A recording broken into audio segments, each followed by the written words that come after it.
Hi, I'm Pixie.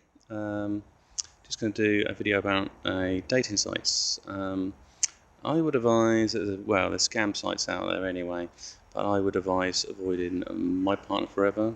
I can't see any good in this site.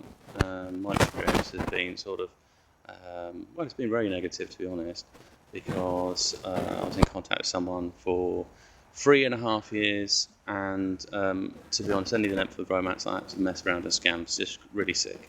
It's both financial and emotional abuse. So when I originally went on there, it's like, within the week, about 50 girls would write to you and say like they like your profile, and write a few things about what they've seen in your profile and how they like you, and so you're kind of flattered by that, especially if you've had a few negative experiences already. And so for me, I wrote there was a few people, to be honest. There was a girl called Elena Marcoux, and I found out her surname anyway, but because I checked her email, you can just check them against Google to see if they're legitimate. And what I found was well, basically she wasn't on the system there as a scammer, and she told me she was going to go to she's going on holiday with her parents, and then about 6 months later she said she was going to the same place. So I said, it's not really a surprise you're going there because you've been there before, and I think I ticked her off, so she didn't communicate with me after that at all, which is a shame. And then there was Elena Katsanova, not a waste of time, because I spent 3.5 years in contact with her. She worked abroad. There was things, I guess, looking back, if you analyse the emails and so on, like, can you really have 3 professions? It's difficult to juggle all that, especially if it's a mobile, like you're going and working abroad. To be a freelance web designer, a full-time dancer, and model, it just seems like impossible.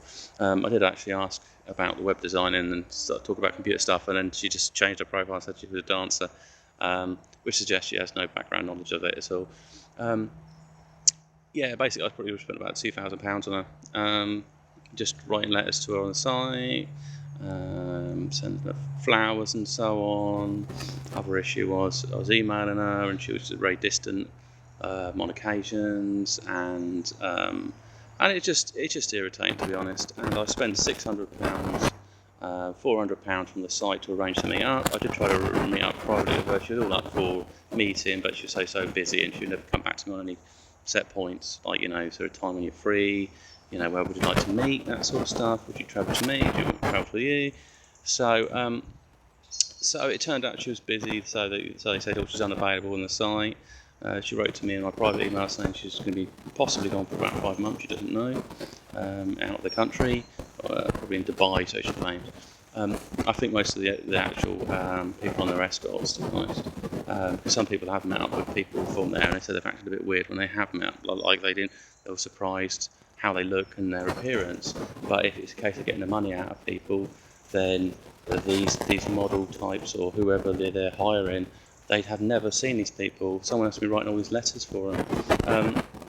On the phone as well, I noticed there was something a bit strange. Speaking to her on the phone, a few of the girls sounded alike. So you basically your voice is a fingerprint. So it's not like you can hide these things. It just doesn't make sense, and I lost a lot of money, and I'm quite angry at them for that. And I don't like the idea that someone's taking advantage of me. And other men, to be honest, there's loads of men, decent guys, going through the mangle, basically. So I've asked for money back. They haven't said anything. I've asked them to send it back because she wasn't available. Therefore, even if I put a deposit on for stuff, no services were booked and no information was sent back to me. So it's all a big lie. And so hopefully I'll get my money back on that side of things. Not all sites are bad, though. I did make a friend on Russian Cupid, and she was really nice, and she said, look, don't worry about these women and so on. These sites are scammed, and she's quite pro my side against these type of things, anti sort of to these sites. And she said, oh, just come out, stay with me. So I did. I went out there, got a flavour of Ukrainian culture. Food's great. Don't believe the media; it's a load of rubbish. It's not as bad as they make out anyway. and it's just going to busting their economy. So you just go out there and enjoy yourself. But make a plan. I mean, the locals will speak some basic English, but they won't know that much. So you'll be walking around, and also reading it is hard because it's not like it's has a Latin roots to it. So you'll look at the language and you'll be confused, like your street signs and so on. But after a while, you get used to it. Lviv is great as well. I went there. The person I stayed with was and is a stand-up comic, and she runs a media company, so it's great. So it was a good experience. Since coming back, I've explored a few other sites.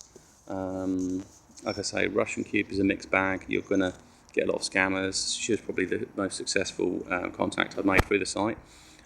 Recently, I went to OkCupid, and I've made about 3 contacts there who it didn't cost me anything, and they have more genuine outlook, and there's like a questionnaire on the site, so it's not like you can just set up a profile and not fill it in, because if you don't, it just stands out a mile. But the people that have will show you the compatibility and so on.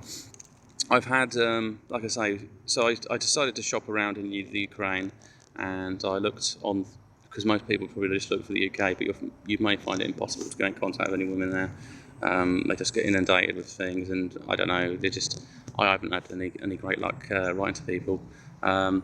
Even if it's just a little jolly email, they don't get back to me or give me any proper information. So yeah, get on there and do that. And if you're looking for the dating or a partner anyway, and so it's more successful.